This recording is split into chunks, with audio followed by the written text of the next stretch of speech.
Hai Shalom jemaat live streaming Gereja Mawar Sharon. Senang sekali bisa menyapa Anda sekalipun masih tetap dalam online. Tapi saya percaya bahwa Tuhan tidak bisa dibatasi oleh jarak dan waktu.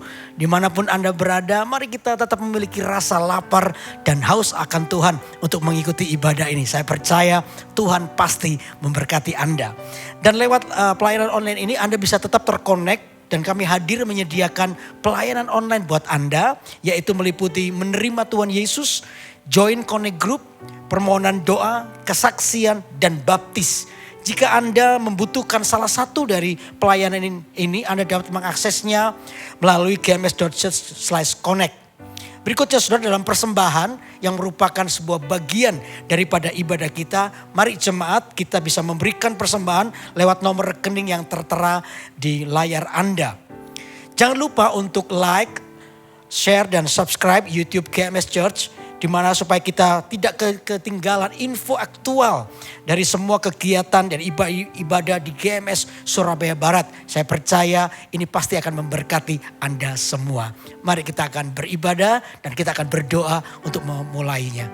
Tuhan Yesus, kami haus, kami rindu dengan Engkau. Hari ini biar hati kami sungguh-sungguh tertuju kepada Tuhan. Kami bawa korban pujian, kami bawa hati kami untuk terus dinasehati, ditegur, diajar oleh firman-Mu. Sehingga kehidupan kami menjadi kehidupan yang bertumbuh di dalam Tuhan. Kami memulai ibadah kami hari ini dengan sukacita di dalam nama Yesus Kristus. Yang siap beribadah katakan sama-sama, amin. Selamat beribadah, Tuhan memberkati.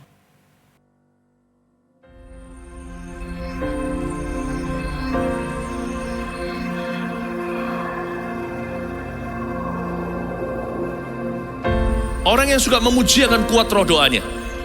Orang yang berdoa pasti berakhir memuji.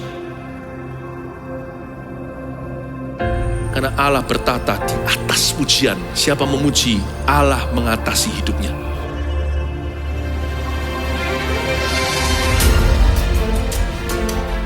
The Year of Praise, tahun pujian menjadi sebuah petualangan yang tiada dua. Menjadi sebuah pelajaran hidup yang langsung dari Kristus. Menjadi sebuah pengalaman yang indah. Waktu kita memuji Tuhan, seluruh kerajaan itu berdiri di sampingmu. Waktu kita memuji, seluruh kerajaan Allah dan kereta-keretanya yang tidak kelihatan berkuda dan berapi-api itu berada di kanan kiri. Semakin fisik kita lemah, roh kita semakin memuji Tuhan. Semakin jasmani kita terbatas, semakin rohani kita tidak boleh dibatasi.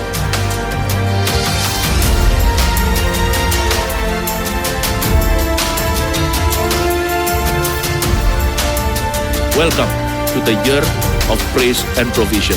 Mari kita mengizinkan Tuhan merajut rancangan yang belum pernah kita bayangkan.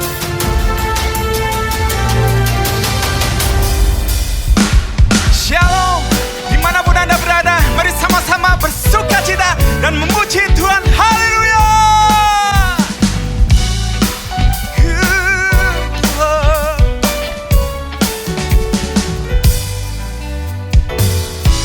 Hanya Kau milikku di surga, tiada yang ku ingini di bumi, hanya Kau. Tak ku andalkan kekuatanku, namun yang pasti Kau tetap selamanya. Allah sumber kuatku, Allah sumber kuatku, Allah sumber kuatku dan baganku selamanya. Allah sumber kuatku, Allah sumber kuatku, Allah sumber kuatku dan baganku selamanya. Selamanya.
namun yang pasti kau tetap samanya, kau tetap samanya. Allah sumber kuatku, Allah sumber kuatku, Allah sumber kuatku dan bagianku sama. Allah sumber kuatku, Allah sumber kuatku, Allah sumber kuatku dan bagianku sama. Allah sumber kuatku, Allah sumber kuatku, Allah sumber kuatku dan bagianku samanya, samanya, samanya, samanya. Haleluya. Haleluya. Kau sungguh Allah kami yang baik dan luar biasa. Kami percaya kebaikan-Mu atas hidup kami Tuhan selalu baru setiap pagi. Kami naikkan pujian dan ucapan syukur kami. Thank you Tuhan Yesus.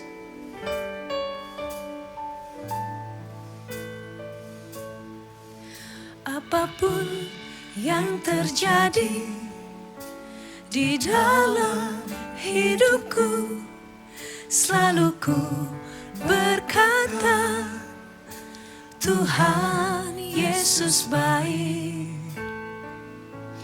Dalam segala hal yang terjadi, tetap ku berkata, Tuhan Yesus baik. Apapun yang terjadi di dalam hidupku, selalu ku berkata, Tuhan Yesus baik. Dalam segala hal yang terjadi, tetap ku berkata, Tuhan Yesus baik. Ku sembah Kau, ku sembah Kau. Tak dapat ku membalas kasih-Mu. Ku sembah Kau, ku sembah Kau Bapa. Ku rindu selalu menyenangkan-Mu. Dengan sukacita naikkan pujian ini. Apapun yang terjadi di dalam hidupku, selalu ku berkata, Tuhan Yesus baik. Dalam segala hal yang terjadi, tetap ku berkata, Tuhan Yesus baik. Katakan apapun yang terjadi, apapun yang terjadi di dalam hidupku, selalu ku berkata, Tuhan Yesus baik. Dalam segala hal yang terjadi, tetap ku berkata, Tuhan Yesus selalu baik. Yesus baik. Ku sembah Kau, ku sembah Kau. Tak dapat ku membalas kasih-Mu.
yaso. Syakara bara bara bara bara bara. Kiara bara bara bara. Tak pernah tinggalkan orang maka syarana. Kira mana na na na. Saya ajak semua jemaat, angkat hatimu, angkat suaramu, angkat tangan kita, katakan ku sembah kau. Ku sembah kau, ku sembah kau. Tak dapat ku membalas kasih-Mu, ku sembah kau. Ku sembah kau Bapa, ku rindu selalu menyenangkan-Mu. Ku sembah kau, ku sembah kau, ku sembah kau. Tak dapat ku membalas kasih-Mu. Kami menyembah-Mu Tuhan. Ku sembah kau, yes Lord. Ku sembah kau Bapa, ku rindu selalu menyenangkan-Mu. Kau Allah yang besar, ajaib dan mulia. Kau Yesus yang selalu membuatku terpesona. Segala pujian bagi-Mu ya Tuhan. Hanya Kau yang layak ku agungkan. Katakan Kau Allah yang besar. Kau Allah yang besar, ajaib dan mulia. Kau Yesus yang selalu membuatku terpesona. Segala pujian bagi-Mu ya Tuhan. Hanya Kau yang layak ku agungkan.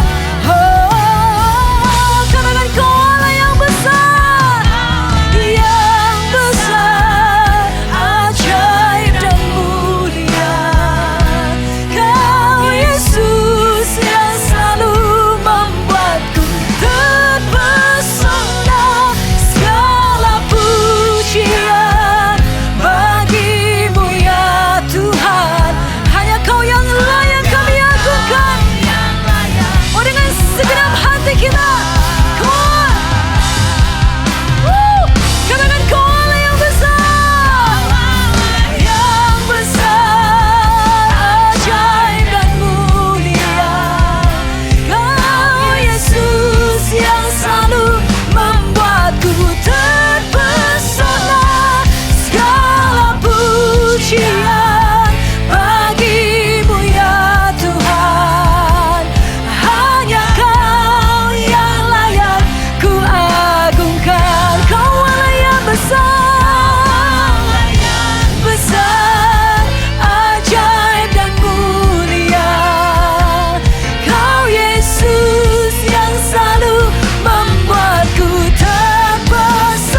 layak untuk diagungkan, ditinggikan, dimuliakan di hidup ini ya Tuhan. Setiap kali kami datang beribadah, kami tahu ibadah kami adalah untuk berjumpa dengan isi hati-Mu, menyenangkan hati-Mu Tuhan. Beritahukan kepada kami hari ini, bukan apa yang telinga kami ingin dengar, tapi apa yang menjadi kerinduan hati-Mu ya Tuhan. Kami menunggu-nunggu, karena kami tahu hanya firman Tuhan saja yang bisa memerdekakan hidup kami, yang bisa membangun kehidupan kami, yang bisa membuat kami lebih daripada pemenang di hidup ini ya Tuhan. Terima kasih, berkati setiap ayat firman Tuhan yang kami baca, Roh Kudus bantu kami memahami, bahkan berbicaralah kepada setiap pribadi lepas pribadi secara spesifik ya Tuhan. Terima kasih Tuhan Yesus, kami sambut firman-Mu hanya di dalam nama Tuhan Yesus. Haleluya. Amin. Mari kita siapkan Alkitab. Kita buka sama-sama di kitab Lukas.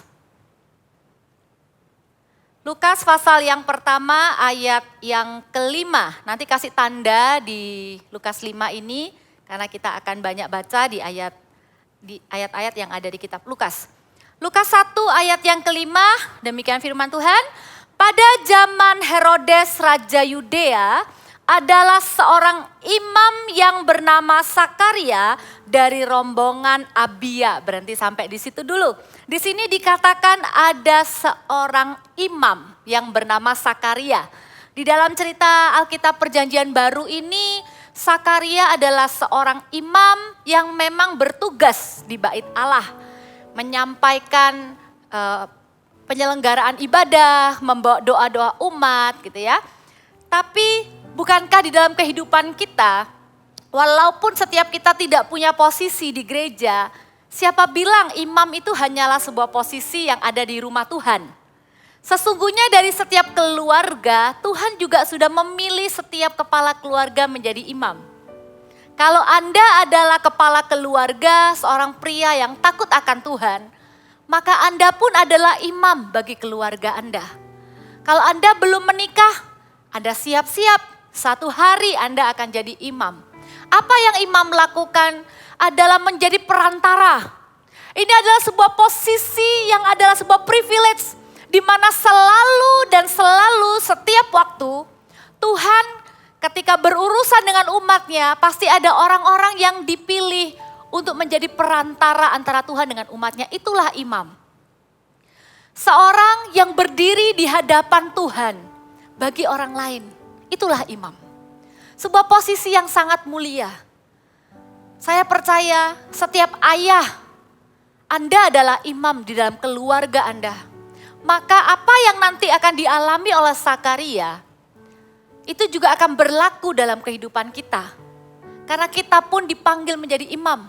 Kalau Anda adalah orang muda, di mana di dalam keluarga Anda, papa mama Anda belum percaya kepada Tuhan. Anda satu-satunya yang bisa memanggil Tuhan Yesus. Anda satu-satunya yang bisa berdoa bagi keluarga Anda di hadapan Tuhan. Kalau Anda adalah satu-satunya orang yang bisa berdiri di hadapan Tuhan untuk keluarga Anda, maka Andalah imam. Amin. Imam bukanlah sebuah posisi di gereja saja, tapi sebuah panggilan yang mulia untuk kita bisa berdiri di hadapan Tuhan. Kemudian kita baca ayat selanjutnya, dikatakan istrinya juga berasal dari keturunan Harun, namanya Elisabeth. Dua nama yang disebut ini itu merupakan sebuah kombinasi yang indah. Bukan cuman suami yang disebut sebagai imam yaitu Sakaria, Tuhan tidak melupakan peran istrinya yaitu Elisabeth. Bahkan sampai disebutkan kalau istrinya ini adalah keturunan Harun.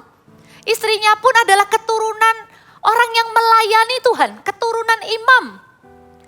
Betapa suami dan istri punya posisi yang sama di hadapan Tuhan. Suami dan istri di hadapan Tuhan, kita bisa sama-sama berdiri bagi keluarga kita. Kita bisa berdiri bagi orang lain di hadapan Tuhan. Ada sebuah pemakaian Tuhan yang setara bagi istri, bagi suami.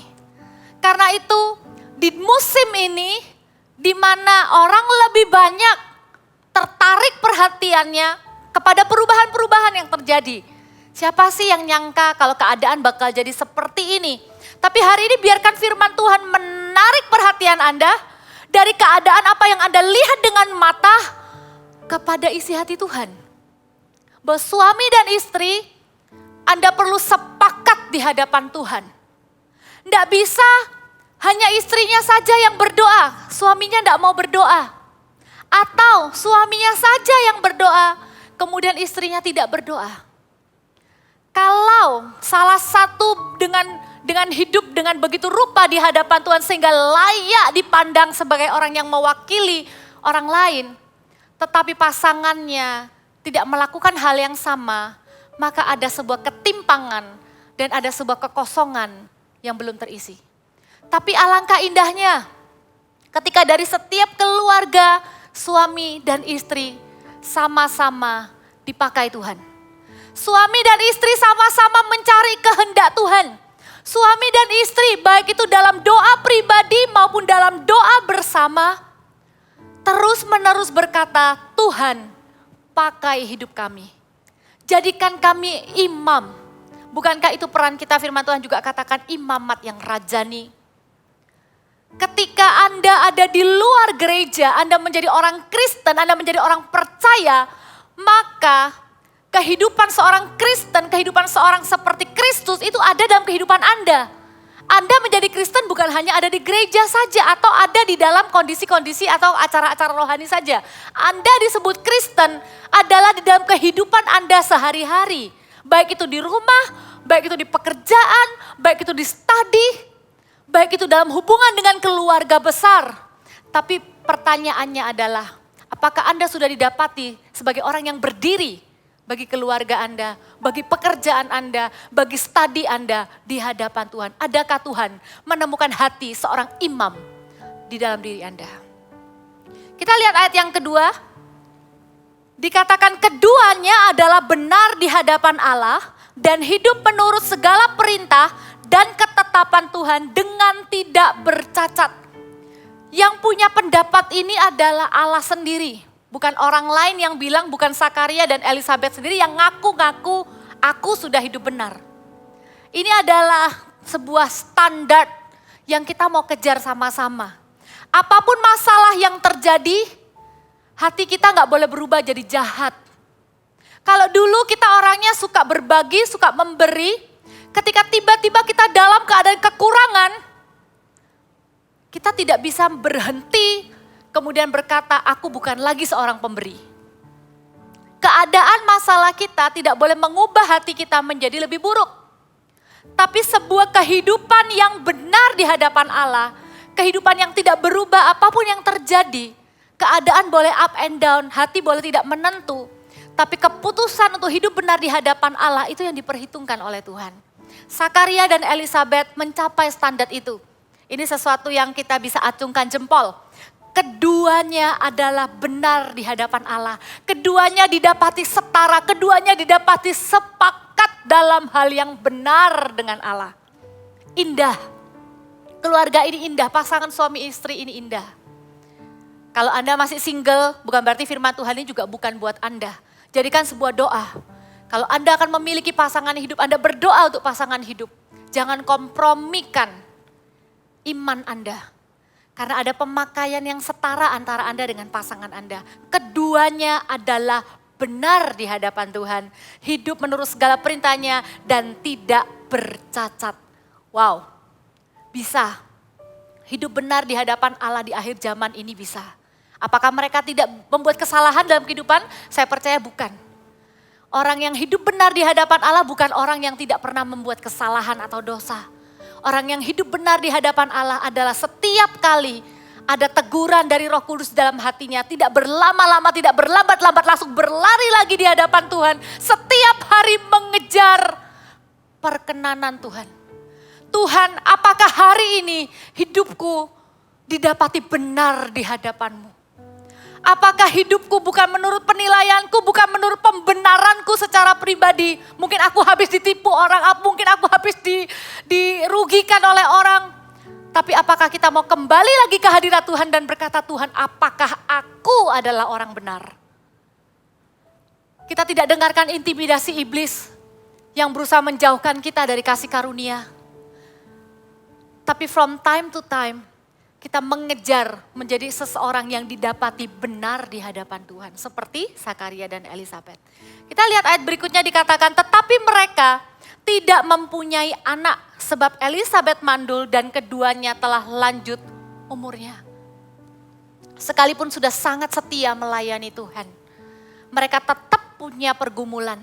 Mereka tetap punya sebuah struggle di mana mereka sudah melakukan banyak hal, bahkan mereka sudah berdoa, tapi sebuah statement, sebuah vonis yang kalau menurut manusia itu udah gak mungkin, yaitu mandul dan lanjut umurnya. Dijelaskan di sini supaya kita mengerti keadaan mereka. Saya salut dengan kedua orang ini. Apapun yang terjadi seperti lagu tadi katakan, mereka selalu berkata Tuhan Yesus baik. Apapun yang terjadi mereka gak gampang menyerah dan berhenti mengikut Tuhan. Gak gampang untuk menjadi kecewa dengan Tuhan. Planning yang sudah ditata tiba-tiba gak kejadian, gak gampang punya hati yang langsung menuduh Tuhan berkata Tuhan gak adil di hidupku. Mereka sudah lanjut usia, tapi mereka tetap didapati benar di hadapan Tuhan. Dan kita lihat ayat selanjutnya, ayat yang ke-8. Pada suatu kali waktu tiba giliran rombongannya, Sakaria melakukan tugas keimaman di hadapan Tuhan. Sebab ketika diundi sebagaimana lazimnya untuk menentukan imam yang bertugas, dialah yang ditunjuk untuk masuk ke dalam bait suci dan membakar ukupan di situ. Sementara itu seluruh umat berkumpul di luar dan sembahyang. Waktu itu adalah waktu pembakaran ukupan. Sakaria tidak pernah berubah dalam kerinduannya melayani Tuhannya dan menjadi perantara bagi umat Tuhan. Walaupun doanya sendiri tidak dijawab, Sakaria tidak berhenti. Dia tahu ada banyak umat Israel di luar tempat di mana dia masuk dan melakukan tugas di bait suci. Ada orang-orang yang menunggu dia. Ada orang-orang yang percaya kepadanya. Ada orang-orang yang mendengarkan perkataannya. Sakaria menjadi orang yang mendengarkan Tuhan kemudian menyampaikan kepada orang lain. Imam itu demikian. Tuhan hanya akan memberitahukan isi hatinya kepada orang yang mendekat kepada Tuhan. Yang imannya tidak memikirkan diri sendiri. Bagaimana Tuhan bisa pakai kita untuk orang lain adalah ketika kita menjadi perantara antara Tuhan dengan orang itu. Maka dengan senang hati Tuhan akan membukakan rahasia-rahasia. Maka dengan senang hati Tuhan akan memberitahukan isi hatinya kepada setiap kita. Itu yang dilakukan oleh Sakaria. Kemudian ada satu peristiwa yang tidak seperti biasanya terjadi. Agak panjang saya bacakan dengan cepat. Ayat 11, maka tampaklah kepada Sakaria seorang malaikat Tuhan berdiri di sebelah kanan mezbah pembakaran ukupan. Melihat hal itu ia terkejut dan menjadi takut. Tetapi malaikat itu berkata kepadanya, jangan takut hai Sakaria. Sebab doamu telah dikabulkan dan Elisabet istrimu akan melahirkan seorang anak laki-laki bagimu. Dan haruslah engkau menamai dia Yohanes. Karena Sakaria ini tidak berhenti melayani Tuhan.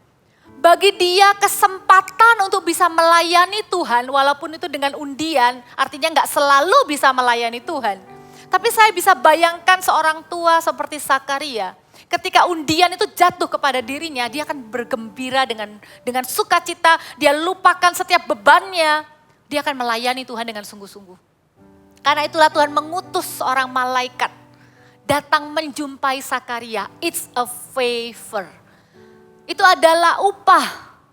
Itu ada sebuah peristiwa supernatural yang Tuhan izinkan dialami oleh Sakaria di masa tuanya. Dan janji jawaban doa itu diberikan. Sebab doamu telah dikabulkan. Wow, pasti doanya sudah lama sekali. Tapi firman Tuhan katakan, istrimu akan melahirkan seorang anak laki-laki dan engkau harus menamai dia Yohanes. Dan malaikat itu gak berhenti sampai di sana. Mungkin bagi kita, ketika kita berdoa sesuatu, kita itu mikirnya cuma segini. Tuhan, aku pengen bisa bebas dari hutang. Tuhan, aku pengen punya pasangan hidup yang takut akan Tuhan. Tuhan, aku pengen anakku bisa berubah. Tuhan, aku pengen suamiku bisa ke gereja. Tuhan, aku pengen sembuh. Tuhan, apapun yang kita doakan, percayalah bahwa Tuhan itu selalu menjawab doa kita melebihi apa yang kita doakan. Itu yang dialami oleh Sakaria. Malaikat ini gak berhenti sampai dikata, istrimu akan melahirkan anak laki-laki. Itu sudah cukup sebenarnya. Tapi malaikat Tuhan ini melanjutkan dengan kalimat-kalimat nubuatan. Kalimat-kalimat janji bahwa anak yang akan lahir dikatakan, engkau akan bersukacita dan bergembira, bahkan banyak orang akan bersukacita atas kelahirannya. Sebab ia akan besar di hadapan Tuhan. Dan ia tidak akan minum anggur atau minuman keras, dan ia akan penuh dengan Roh Kudus mulai dari rahim ibunya.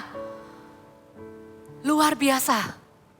Seseorang bisa penuh Roh Kudus sejak di dalam kandungan.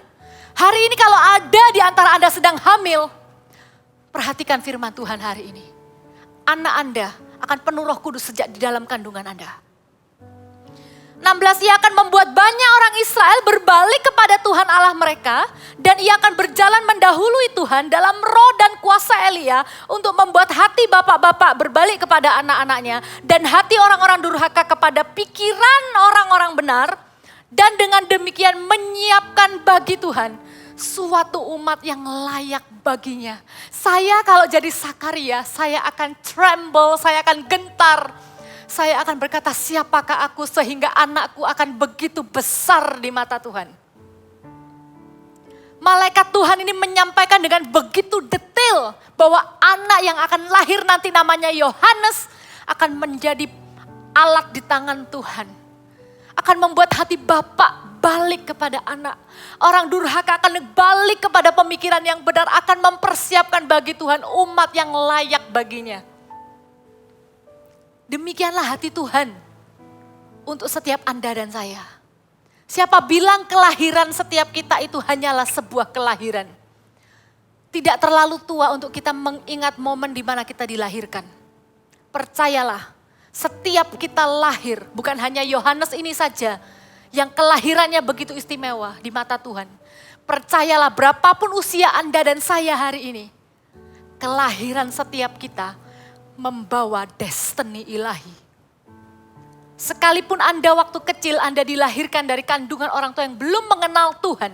Detik ketika Anda mengenal Tuhan, Andalah benih kudus itu. Ada janji Tuhan bagi masa depan Anda dan bagi keturunan Anda.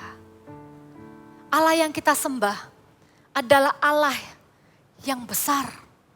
Allah yang memperhatikan hidup kita tuh sampai keturunan demi keturunan. Dan sayangnya, Sakaria terjebak dengan sebuah situasi. Kita lihat ya.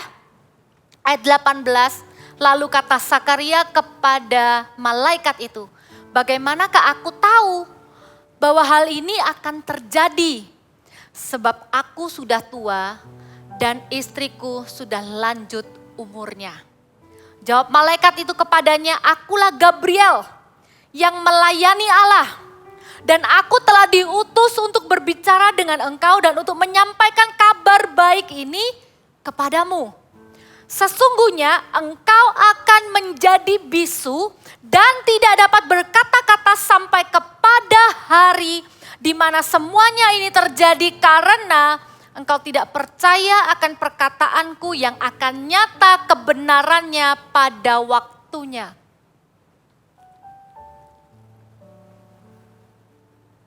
Sebuah kabar sukacita yang diterima oleh Sakaria berakhir dengan sebuah statement dari malaikat yang berkata, kamu dibuat bisu dulu ya.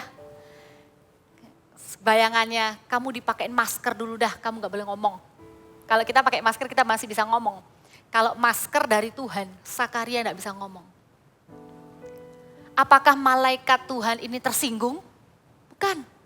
Apakah malaikat Tuhan ini tidak mendapatkan respon yang dia harapkan kemudian ngambek? Bukan. ada sebuah kebenaran yang kita bisa pelajari dari kehidupan Sakaria ini. Kalau kita tahu posisi kita adalah imam di hadapan Tuhan. Kalau kita adalah orang yang pernah berdiri di hadapan Tuhan, menaikkan sebuah doa di dalam nama Tuhan Yesus. Baik untuk diri kita maupun untuk orang lain. Perkataan kita berdampak. Perkataan kita matters di hadapan Tuhan. Perkataan kita didengar oleh Tuhan. Dalam hal ini, Tuhan memilih untuk membuat Sakaria jadi diam dulu sementara waktu. Sampai apa yang menjadi janji Tuhan digenapi dalam hidup Sakaria. Saya menemukan indahnya dan menemukan betapa berharganya perkataan kita di hadapan Tuhan. Kalau firman Tuhan katakan hidup dan mati dikuasai lidah, siapa yang suka menggemakannya akan memakan buahnya. Maka lidah kita itu akan menuntun kepada kehidupan atau menuntun kepada kematian, itu ada di tangan kita. Mana yang sering kita ucapkan?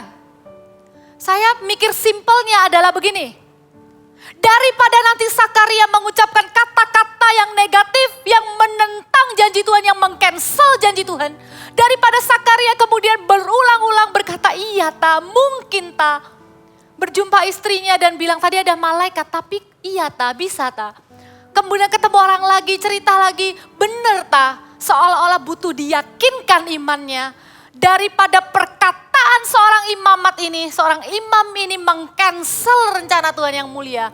Lebih baik orang ini dibuat silent dulu sementara waktu. Saya belajar, kalau hati kita belum percaya, kalau kita dapat janji Tuhan di sebelah sini, seret. Kemudian hati kita masih dalam perjalanan menuju ke sana. Lebih baik kita silent dulu. Kalau kita tidak bisa sepakat dengan janji Tuhan, kalau kita tidak bisa mengucapkan iman yang kita percayai dari hati kita, apa yang kita terima dari janji Tuhan, lebih baik kita diam.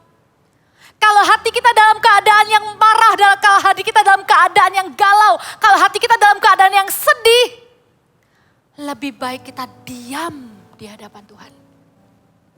Daripada perkataan kita meng-cancel janji Tuhan, meng-cancel pemakaian Tuhan di hidup kita. Seserius itulah perkataan kita di hadapan Tuhan. Musa tidak jadi masuk ke tanah perjanjian hanya karena dengan perkataannya kemudian dia memukulkan tongkatnya ke batu, kemudian memancarkan air. Padahal Tuhan cuma bilang apa kepada Musa? Perkatakan saja batu itu akan keluar air. Sesimpel sebuah perkataan yang keluar dari hati yang tidak benar, itu bisa meng-cancel janji Tuhan yang besar dalam kehidupan kita. No wonder, gak heran, seorang raja yang berkenan di hadapan Tuhan seperti Daud, yang dikatakan sebagai the man after God's own heart, sebagai seorang yang berkenan di hatinya Tuhan, pernah mengajukan sebuah doa yang sederhana, tapi very powerful. Di Mazmur 141 ayat yang ketiga dikatakan, awasilah mulutku ya Tuhan, dan berjagalah di pintu bibirku. Karena perkataan kita benar-benar adalah perkataan, terutama kalau kita adalah orang benar. Bukankah dikatakan doa orang benar besar kuasanya? Maka apapun yang kita katakan juga akan berpengaruh Bapak Ibu Saudara. Pilihlah untuk memperkatakan sepakat dengan apa yang Tuhan katakan. Kalau hati kita belum sepakat, hati kita masih meragukannya, benar tak janji Tuhan ini benar tak akan terjadi di hidupku. Speak nothing about it. Lebih baik kita silent sambil menunggu hati kita terus dibangun, iman kita terus dibangun lewat apa? Lewat firman Tuhan yang kita ucapkan. Karena dari mana iman kita akan timbul? Hanya ketika telinga kita mendengar firman Tuhan yang kita ucapkan. Saya mau mengajak hari-hari ini, kalau kita bakal punya waktu lebih banyak di rumah, sekalipun stres, sekalipun banyak pikiran, jangan berhenti hanya mendengarkan khotbah.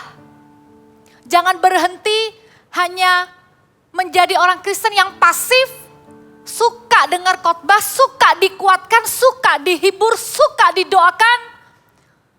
Tapi ambillah posisi sebagai imam di hadapan Tuhan, ucapkan firman. Kita dengar firman, ya dan amin. Firman apa yang kita sudah tangkap? Baik itu dari ibadah minggu, baik itu dari saat teduh, baik itu dari Alkitab yang kita baca. Pastikan telinga kita mendengarkan, mulut kita mengucapkan ayat-ayat firman Tuhan itu di hidup ini. Karena kalau enggak, apa yang beredar hari-hari ini benar-benar bisa membuat iman kita itu down. Benar-benar bisa membuat kita hidup seperti orang yang gak punya pengharapan. Apapun yang kita hadapi hari ini. Jangan pernah kehilangan iman kita di hadapan Tuhan. Ucapkan iman itu di hadapan Tuhan. Dalam keadaan yang baik-baik, kita hanya sekedar menunggu keadaan jadi lebih baik, tapi kita sendiri gak ada masalah. Justru itu adalah kesempatan. Bangunlah hai setiap orang-orang percaya. Kalau Anda tidak memiliki sebuah beban bagi keluarga Anda, bagi orang-orang yang Anda kasihi, datanglah kepada Tuhan, tanya isi hati Tuhan. Tuhan, apa yang aku bisa doakan? Saya berdoa, hari-hari ini Tuhan selalu taruh di hati saya sebuah kerinduan. Agar lebih banyak lagi orang-orang yang punya iman yang tidak egois, yang tidak hanya berdoa untuk keperluannya sendiri. Tapi akan bangkit jemaat Tuhan, gereja Tuhan, yang akan menangkap isi hati Tuhan, yang akan berkata doa naik di dadaku, kemudian aku berdoa menangis untuk orang yang sakit hanya seperti seolah-olah saudaraku sendiri, anakku sendiri yang sakit. Syafaat itu naik di hati kita. Doa itu naik di hati kita. Iman kita kepada Tuhan, ujungnya pasti adalah belas kasihan untuk jiwa-jiwa, pasti. Iman percaya kita kepada Tuhan tidak akan pernah berakhir hanya pada pemenuhan kebutuhan.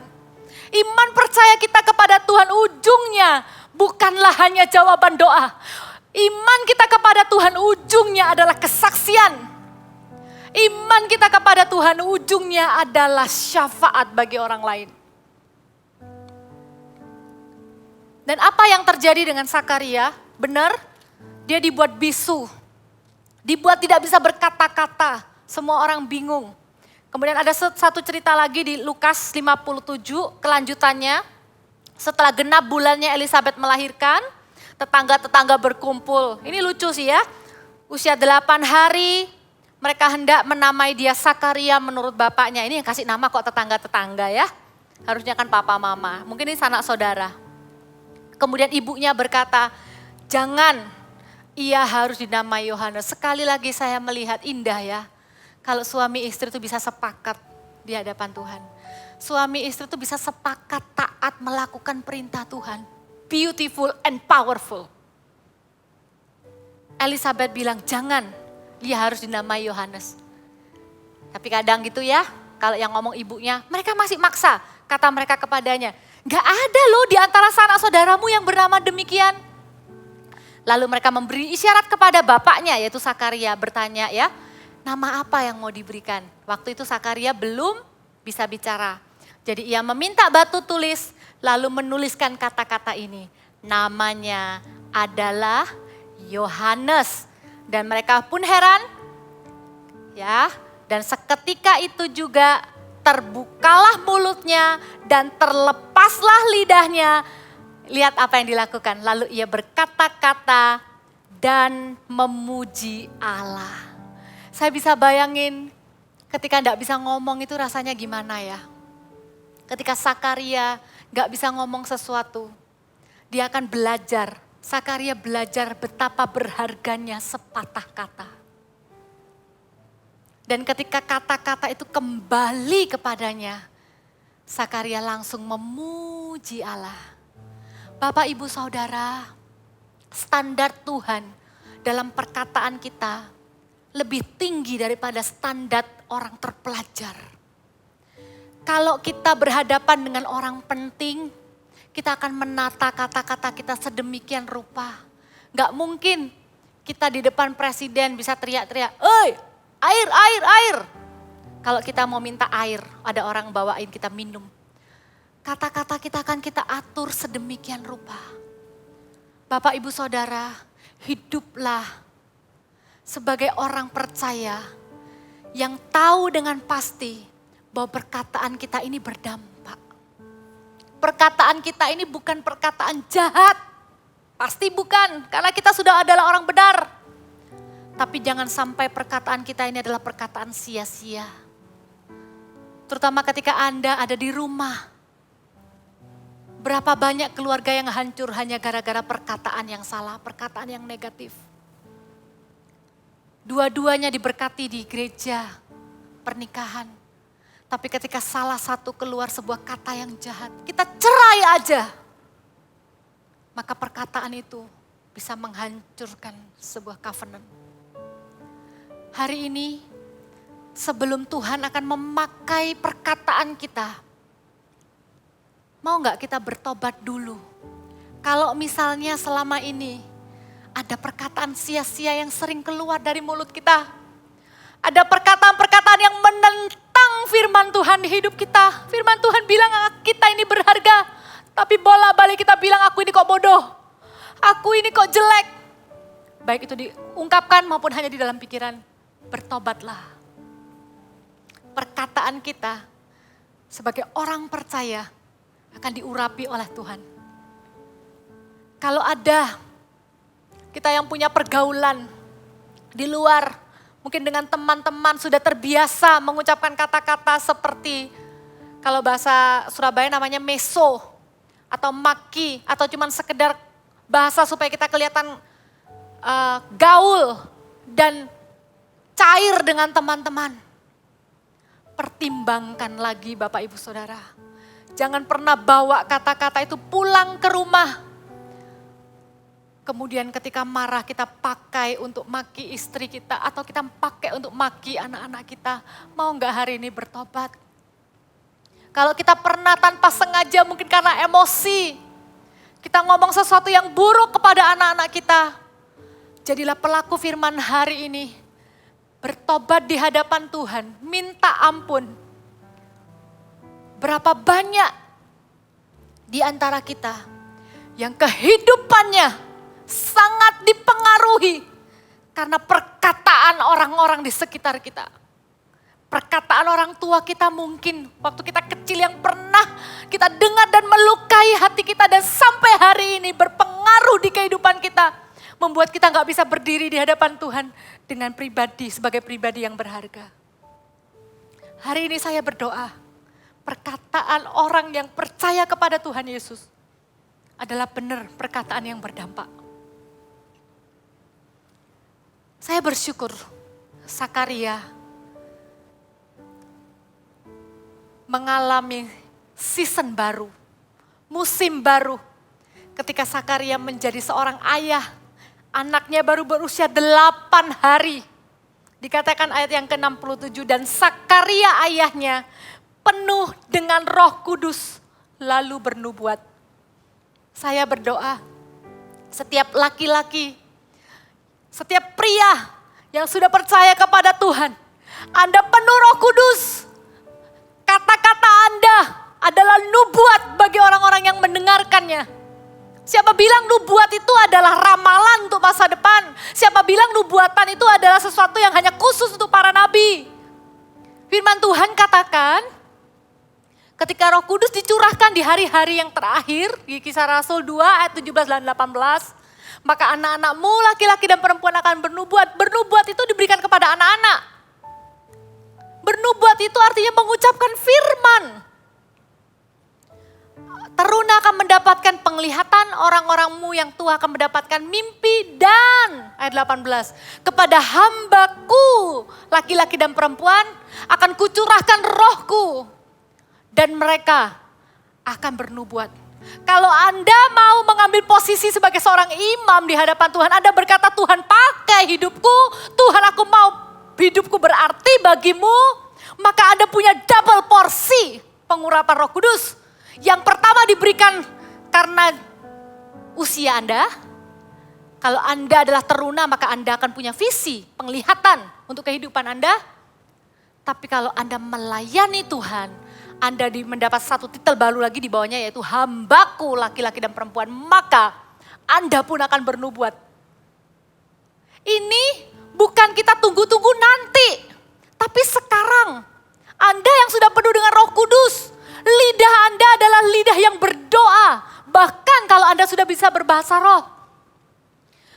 Ambil privilege ini Bapak Ibu Saudara.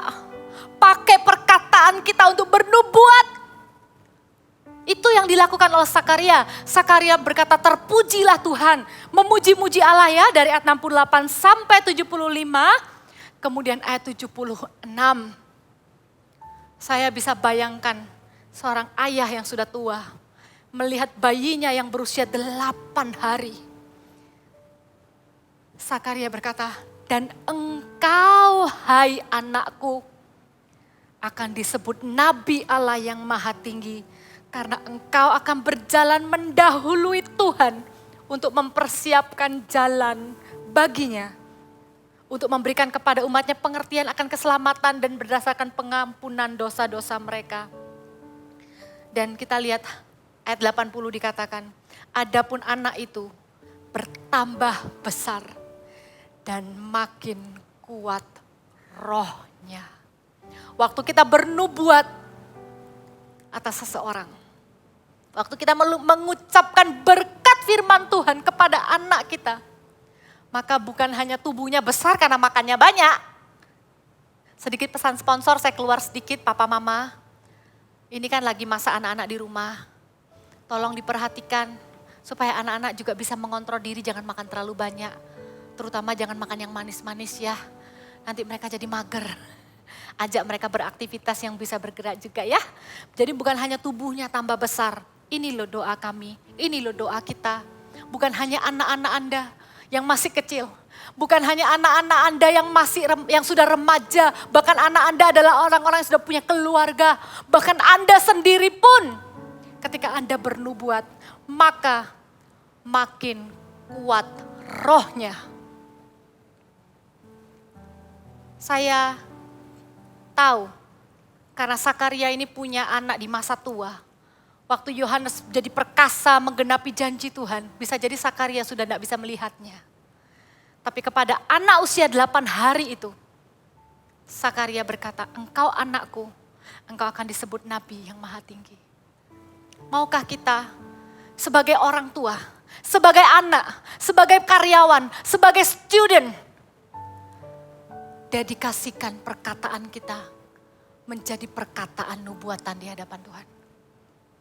Kita tidak ngawur lagi, kita nggak sembarangan lagi dengan kata-kata ini. Kita tidak sembarangan lagi mengucapkan kata-kata. Karena kita tahu ada pemakaian Tuhan atas kata-kata kita. Itulah yang dialami oleh Sakaria. Dan hari-hari ini, firman Tuhan ditunggu oleh banyak orang. Banyak orang takut hari-hari ini. Banyak orang stres. Imannya goyah. Mari setiap Anda yang mendengarkan firman hari ini. Apakah ini adalah masalah Anda pribadi? Atau Anda tidak punya masalah? Dua-duanya tetap bisa mengalami pemakaian Tuhan. Kemarin kami baru punya pertemuan. Dan di salah satu pertemuan itu ada seorang kakak pelayan anak, rekan pelayanan kami yang bersaksi. Dia cerita kalau 2 anaknya yang masih kecil kena COVID. Suaminya juga. Tapi yang buat saya terharu adalah ketika kakak ini berkata, tapi saya pengen tetap melayani Tuhan. Gak hadir karena kita memang gak ketemu satu dengan yang lain. Tapi kakak ini mengerjakan seperti subtitle dari tayangan-tayangan supaya di tayangan itu ada teksnya. Supaya anak-anak yang bisu tuli bisa tetap menikmati firman. Supaya anak-anak yang berbahasa Inggris bisa mengerti firman. Di situ saya tahu itu loh kualitas yang dicari oleh Tuhan di hari-hari ini. Orang Kristen yang imannya tidak dipengaruhi oleh keadaan. Orang Kristen yang bukan hanya berbahasa roh menjadi sebuah kebiasaan. tapi benar-benar berdampak kepada perkataan yang memberkati banyak orang. Sebentar lagi kita akan berdoa. Kita akan nyanyikan sebuah lagu yang berkata, Tuhan, curahkan roh-Mu. Kalau Anda adalah orang Kristen yang sudah berbahasa roh, Anda sudah penuh Roh Kudus, maukah Anda sekali lagi berkata, Tuhan, curahkan roh-Mu. Karena sebentar lagi akan ada kesempatan untuk Anda ucapkan firman. Anda bernubuat, baik itu atas keluarga Anda sendiri, atas pekerjaan Anda, daripada kita mengeluh, daripada kita komplain, daripada kita melemparkan perkataan-perkataan sia-sia yang melemahkan iman orang yang mendengarnya. Maukah kita melatih diri untuk mendengar firman Tuhan, memperkatakannya berulang-ulang. Hari-hari ini tuayan akan besar. Kalau kita rajin bersaksi, maka keselamatan keluarga kita, keselamatan rekan-rekan kerja kita, orang-orang yang kita sudah doakan bertahun-tahun untuk keselamatan mereka, sekarang waktunya Tuhan akan menjawab, Tuhan akan melawat setiap mereka. Dan di akhir nanti saya rindu kita bernubuat untuk Indonesia. Hari-hari ini Tuhan taruh Indonesia di hati saya. Maukah kita bersyafaat untuk Indonesia? Ada satu peristiwa yang menyentak hati saya ketika saya membaca sebuah berita. Seorang pemimpin, seorang menteri, seorang yang belum kenal Tuhan bisa berkata, beliau punya mimpi. Beberapa tahun ke depan, orang-orang luar negeri akan belajar ke Indonesia. Mungkin Anda tahu menteri siapa. Pertama buat saya, itu seperti berita biasa. Tapi semakin saya menangkap urgensinya seperti ini. Kalau orang yang tidak mengenal Tuhan bisa punya iman yang begitu besar bagi Indonesia. Masa kita sebagai orang percaya yang punya Tuhan Yesus, apakah kita sebagai gereja Tuhan, bukankah kita lebih beriman dari itu? Kita akan melihat bangkitnya Indonesia. Kita akan melihat bangkitnya generasi muda dan generasi anak-anak di Indonesia. Masa keemasan Indonesia itu akan ada. Indonesia akan penuh kemuliaan Tuhan. Gereja-gereja akan bangkit. Di setiap kota akan ada bermunculan gereja-gereja yang hidup. Dimulai dari hari ini, kita akan bersyafaat, kita akan bernubuat, kita akan perkatakan iman kita akan perkatakan firman Tuhan. Kalau Anda sendiri sedang dalam pergumulan, maukah Anda mendoakan orang yang punya pergumulan yang sama dengan Anda? Anda sendiri sedang sakit, maukah Anda mendoakan orang yang sakit? Karena ketika Anda berdoa untuk orang lain, ketika Anda mencari dulu kerajaan Allah dan kebenarannya, maka Anda pun tidak akan dilupakan. Amin. Boleh gak kita berdiri sama-sama? Ambil waktu beberapa menit ke depan kita menyembah Tuhan. Ada sesuatu yang akan elevate di hidup Anda. Ini yang saya doakan di hadapan Tuhan. Iman kita akan naik level. Kita nggak akan hanya beriman untuk diri sendiri. Kita akan mengimani orang lain. Kita akan mengimani keluarga kita. Kita akan mengimani kota kita. Kita akan mengimani bangsa kita. Siapa bilang doa untuk Indonesia hanya nanti 17 Agustus waktu 17-an? Hari ini Tuhan akan membangkitkan orang-orang yang berdoa. Hari ini Tuhan mencari orang-orang yang berdiri bagi keluarga, bagi sekolah, bagi tempat bekerja, bagi kota, dan bagi bangsa. Maukah Anda menjadi orang itu bersama dengan saya hari ini?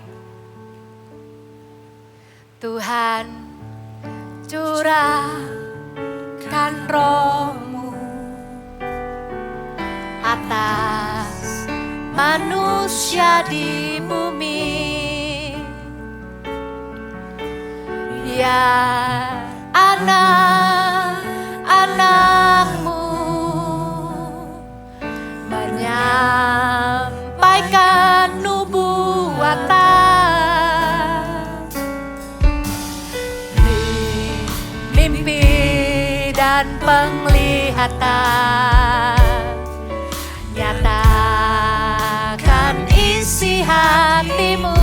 iman kami bangkit. Biar iman kami bangkit.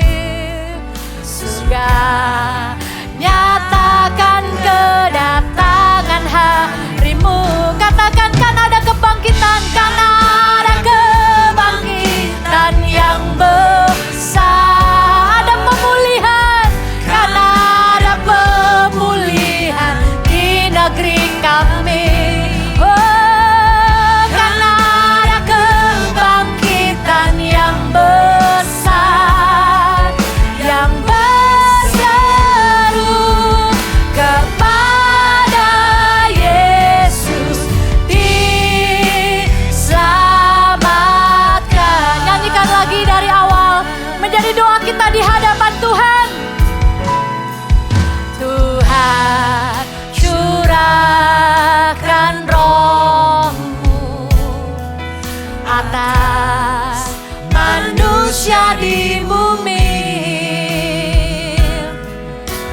Biar anak-anak-Mu menyampaikan nubuatan.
Jadikan setiap kami orang yang berani berdiri di hadapan-Mu. Tanpa intimidasi, tanpa keraguan sedikit pun. Bahwa ketika kami mengangkat tangan kami berdoa di hadapan-Mu, Kau mendengar doa kami ya Tuhan. Bagimulah segala kemuliaan. Allah yang sanggup mengerjakan lebih banyak, lebih besar daripada apa yang kami doakan. Ampuni kami kalau selama ini kami bersalah dengan perkataan kami. Kami cabut setiap perkataan yang mendatangkan kematian di hidup kami. Yang mendatangkan kematian di hidup anak-anak kami. Dalam nama Yesus, kami cabut. Kami cabut di dalam nama Yesus Tuhan. Bapak Ibu Saudara, kalau Anda hari-hari ini, hidup Anda lebih memikirkan diri sendiri terus-menerus. Maukah hari ini Anda menjadi imam yang berdiri bagi orang lain? Sebentar lagi kita akan bersyafaat untuk Indonesia. Tuhan akan memakai lidah mulut Anda. Kalau Anda mau menangkap isi hati Tuhan bagi Indonesia, arahkan tangan Anda ke depan. Terimalah hati Tuhan. Terimalah hati Tuhan. Hati yang hancur. Kindabahanda bayar raba kanda baranda baraba. Tampung setiap air mata kami di kirbat-Mu ya Tuhan. Ketika kami bersyafaat bagi bangsa kami. Ketika kami bersyafaat bagi Indonesia. Kami percaya Indonesia ada di hati-Mu ya Tuhan. Kinda barada barada barada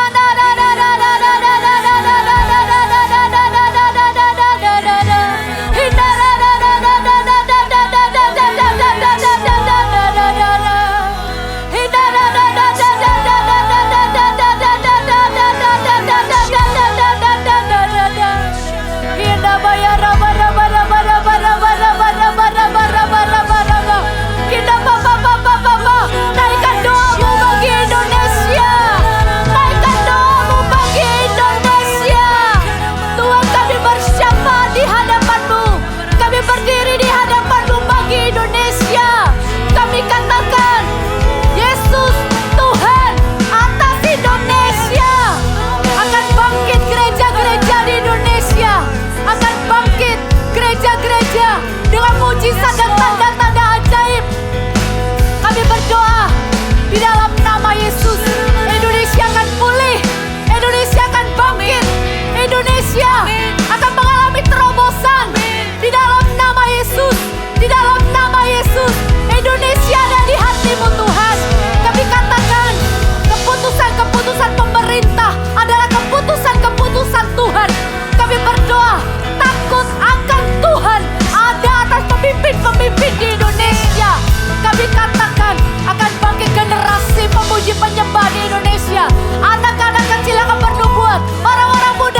kebesaran-Mu, dan kami serukan, kami nyatakan Indonesia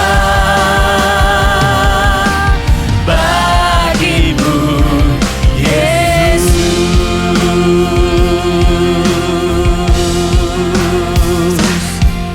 Haleluya. Mari berikan tepuk tangan di rumah Anda masing-masing kepada Tuhan yang hidup. Kami percaya Tuhan, kami sepakat dengan firman Tuhan yang barusan kami dengar.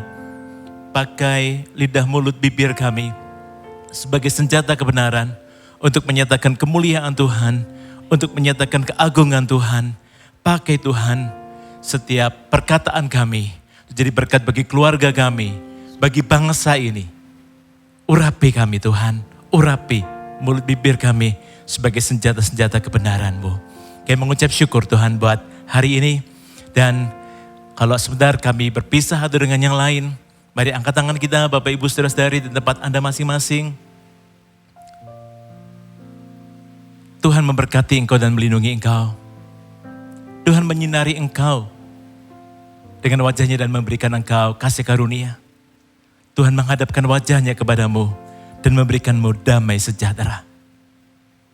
Biar damai sejahtera daripada Allah Bapa, kasih sayang daripada anaknya yang tunggal Tuhan Yesus Kristus, dan persekutuan daripada Allah Roh Kudus menyertai hidupmu sekarang dan sampai selama-lamanya di dalam nama Tuhan Yesus. Yang percaya katakan sama-sama, amin. God bless you.